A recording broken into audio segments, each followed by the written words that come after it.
This time on One Foot Flipper, I talk about the worst customer I ever had. Stay tuned. Onefootflipper. Hi, Paige here, the One Foot Flipper. How's it going, everybody? I'm okay for the most part.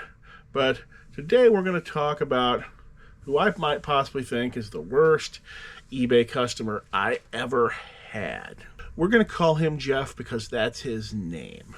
Now, a few videos ago, I actually got the order from Jeff, and I talked about it in the video, how I knew that Jeff had already put me into a no-win situation, that I was guaranteed going to get a negative feedback or a claim no matter what I did. Now, what Jeff did here is he made his order for a $2 card. Here's a picture of the card.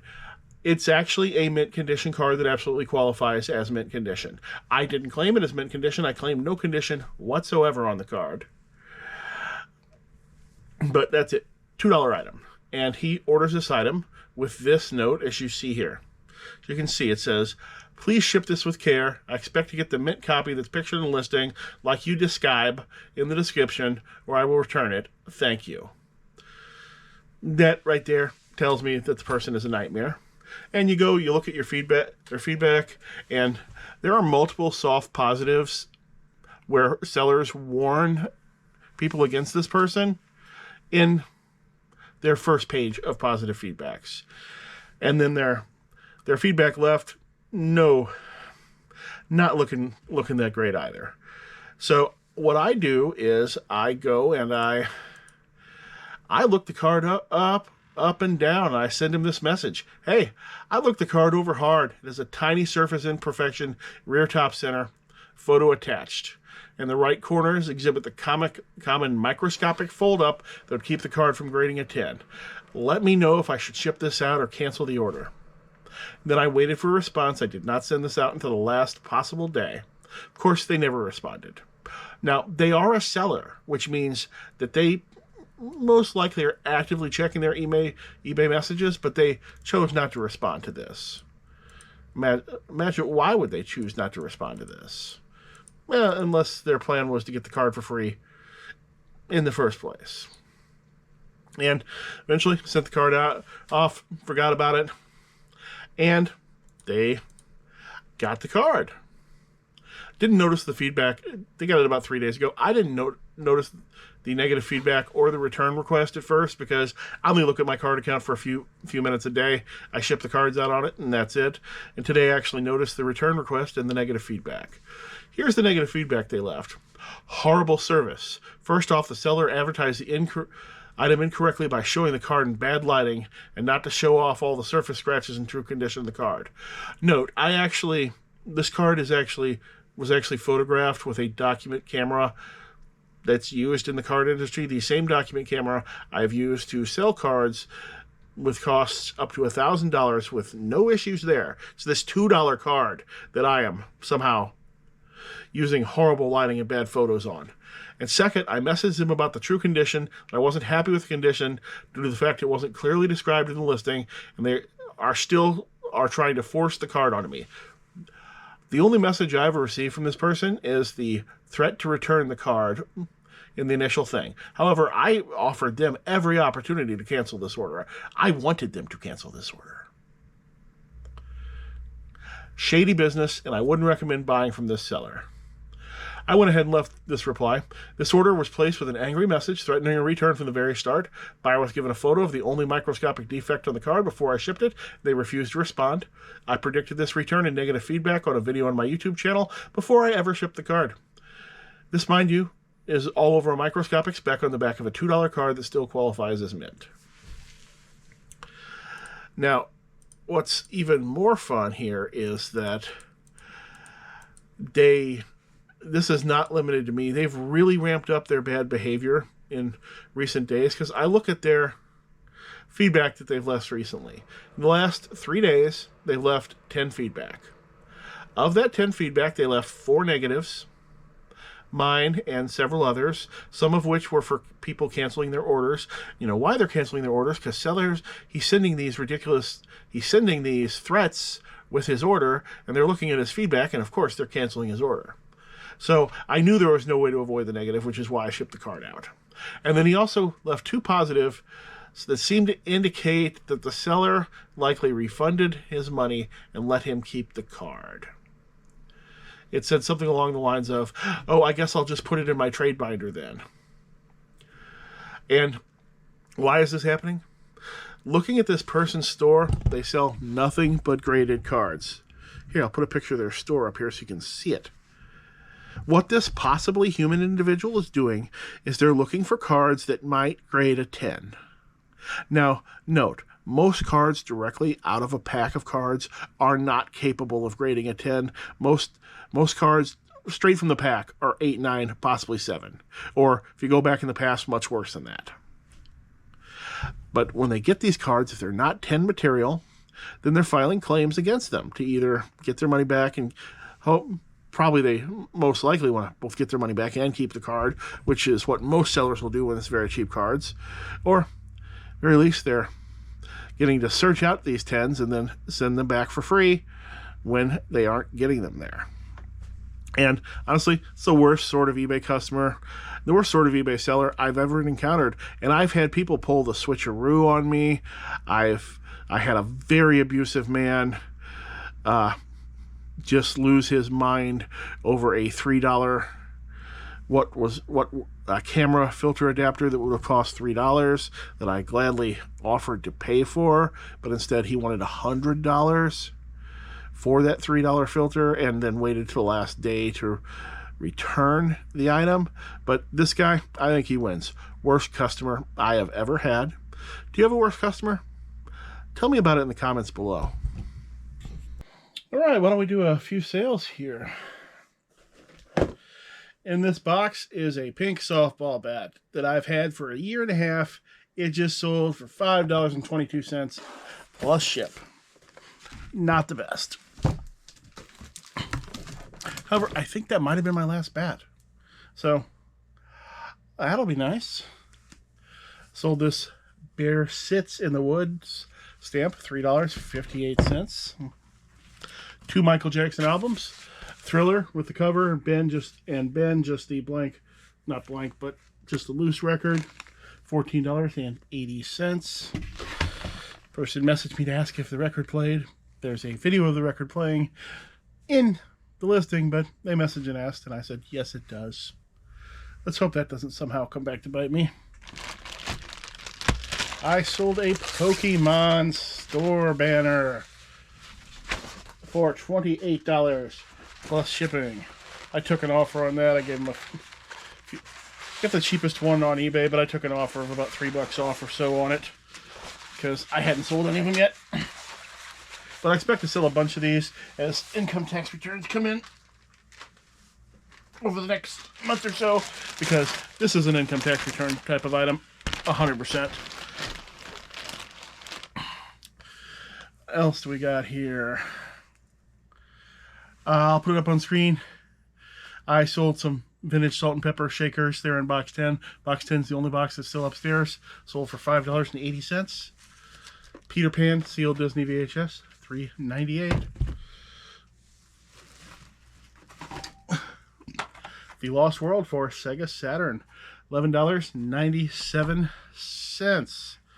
I believe that's that rail shooter game. It's exactly the same on the in the arcade as it is on Saturn, if I remember right.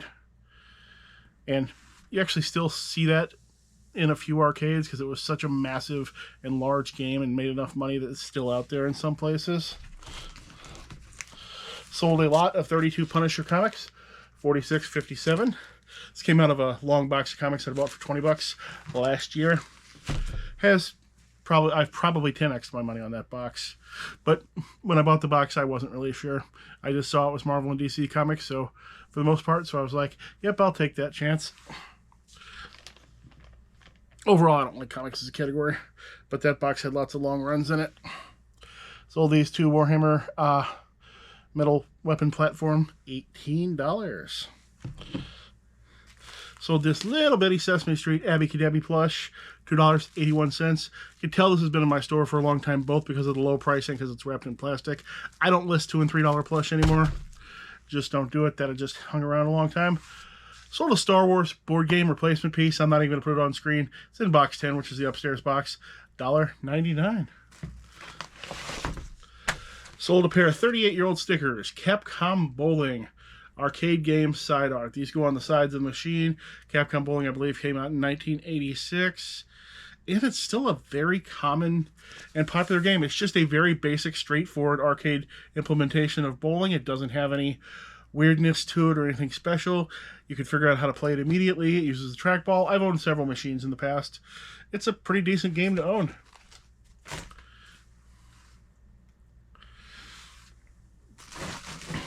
And I sold 2 sprues of Warhammer Lizardmen for $28.68.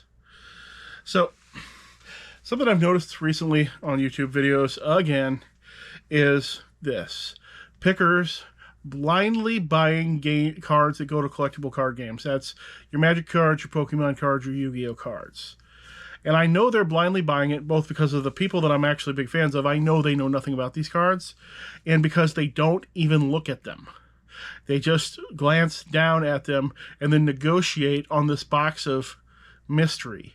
That box of mystery is going to be worth roughly zero 99% of the time. Do not buy that stuff if you don't know how to look at those cards and tell whether or not you have valuable ones. Because basically, otherwise, when you see that box of cards, especially if it's a box, with a binder there's a chance, but with that box of just loose cards sitting there, not even in sleeves or anything, basically what you're buying is a whole bunch of scratch-off tickets that somebody else already scratched off, and you're hoping for some reason they left some winners in there. It's not very likely. And then to top it all off, usually what do? They sell this mistake that they bought on a live auction to one of their viewers, who then really overpays for it. Yeah, don't buy collectible card games cards unless you know what you're doing. It's honestly not the best area, even if you do know what you're doing. And if you don't know what you're doing, it's just a path to somebody eventually being unhappy. If you see those cards at the sale, and you don't know anything about them, leave them there. Let the person who knows about them buy them, because at bulk rate, 1,000 Magic cards is worth $3, and I believe 1,000 Pokemon cards are worth about $6. And usually I see much, much, much higher prices than that paid. And when you don't know anything about the cards that you're buying, you can't assume that you're getting anything better than bulk, because that's probably all you're getting. And bulk is defined as cards that are not sellable individually on their own. Took a $25 offer on this Missile Command arcade game cocktail table service manual. I'm pretty sure this was inside a basket case Missile Command arcade game that I bought for $25 about 10 years ago. I think eventually I got $50 for what was left of that game, and I sold them in for $25, so did okay. So I'm here with Julie and Meta Bubbles, and we're about to go to the Kirkwood community sale. The script required that we get 4 sandwiches and 3 drinks at McDonald's. It was in the script. Nothing I can do about that, so that is video production food costs, and that is tax deductible as an expense. Nice. All right, we'll see you at the sale. Hey, I actually managed to sell a few things. Let's see what we got here. Got a record album, Don Felder, Airborne. I don't know who he is. I'm sure he was probably the guy from some other band, but I don't know who. So why don't you post that down in the comments. Got a sealed VHS tape, 3 Willie, 303. Yep, $3.03. Don't believe the sealed VHS hype. I'll put a picture up on the screen. I've got a Ultimate Pokemon gift lot. Sold for $27. And there's way more than $27 for the stuff in there. Sold a new pair of Oakley Fall Line goggles, $117.85. Got those from the JDF, Jimmy the Dolphin Flipper. So I'll put some money on his spreadsheet. And I sold this Parker Brothers Dealer's Choice board game about selling used cars. Alright, that's all the sales for now. Get back to you soon. Well, no huge scores at the sale. Couldn't record inside because somebody was playing really loud music that was copyrighted, and thus would have made my video copyright striked. I'd like to thank those people. And they were also the kind of people who didn't have any prices on their items at their booth. Thank Meta Bubbles here for carrying stuff out to the Jeep like 7 times. And Julie got a bunch of stuff too. All right, let's sell some stuff. I actually got to go out and do a little bit of sourcing yesterday. Was supposed to have originally go to an auction of tabletop gaming stuff, but they canceled it. But there was a community sale in Kirkwood, and I went to that last year, so I decided I'd go to it again this year. Went with my friend Meta Bubbles. Me and Meta Bubbles and Julie went.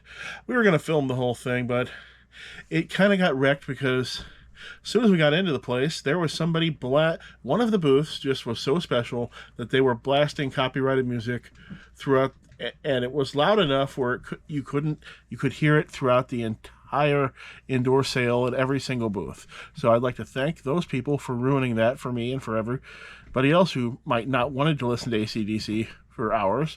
But yeah, that's what we got there. We did get a little food on the way. It was in the script, so we'll put that up.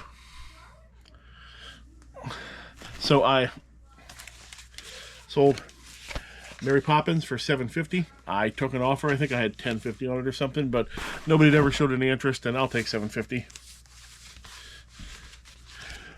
The Time Ice Cream Castle, $12.69. This is the one with Jungle Love on it. This one's so cool. I just have that on the wall if I actually had any wall space. Lake, $4.28. I'll put a picture up on the screen since it's already pre-packed. It's a Sega Genesis with Sega CD. The Sega CD needs repair. Sold for $141.43. And this is going to Russia via a freight forwarder. Makes me a little bit nervous, but the only problems I've ever actually had with freight forwarders were back when people sold cards with stamps, and a lot of freight forwarder customers with those, they just claim not to get every single order, so they'd get refunds on everything, and then their forwarder would still send them the cards. I've never actually had a problem with a real package going through a freight forwarder.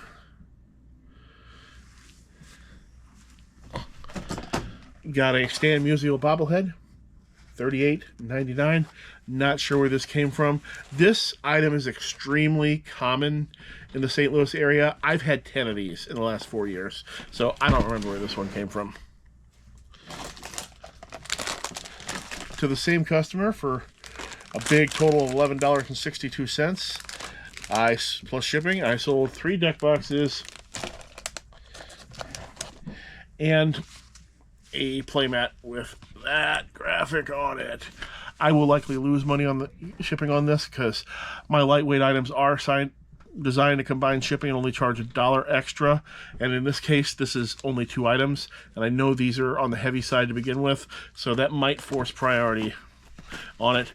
That comes up so seldom that I don't care, because for every time that comes up and it forces priority, there'll be a time where somebody will buy 10 things that each only weigh 2 ounce, that only weigh an ounce, and the whole package will still ship out at still ship out at under a 1 pound rate, and they'll have paid $15 for shipping. So it all balances out in the end. Where is it at? I sold one of my last remaining Warhammer tanks. This is a Hellhound. Took a $50 offer on it. I've only got 1 or 2 left. Sold what I believe is my last Nutcracker Village item. This guy sold for $18. I believe I paid $20 or $30 for a lot of about 10 of these things. This one was the last one to sell. It had previously actually been on sale. It was on sale for half off for a month. Didn't sell then, but sold now. So, nothing wrong with that.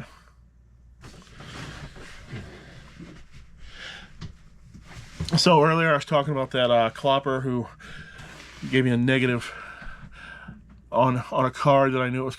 Oh, I should define what a clopper is. A clopper is a My Little Pony fan who not only enjoys the show, but thinks about the ponies in a sexual way. Now, why would I think this person is a clopper? Well, I sent myself an anonymous email that said that they were, and since I believe everybody has the freedom to do whatever they want to in their own home, I'm just going to assume that he is a clopper. But the package is on my way back now from that clopper, and do you think he will have destroyed the card or swapped it out, or do you think he will have just returned it? And Will I have eaten money on that return? Because I sent it out standard envelope, only cost me 64 cents, but it's sure coming back with a a ground advantage, or says first class return services or ground advantage return services. I don't see any charge on my account for that yet, so not really sure how that works out. I've only ever had actually taken returns on a few cards. Usually the people don't send them back when they force a return. But let's see if he destroys it or not. I sold this Budweiser beer banner. This guy was bound and determined on offers. He started out really super low. I think I had it at 20 or something, and he started out at like $5 or something. And I sent him an offer for $16. Say, hey buddy, best I'm gonna do. And he continued again and again with offers that I refused. And finally, on the last one that he had available, he offered $15.99. I went ahead and accepted that one.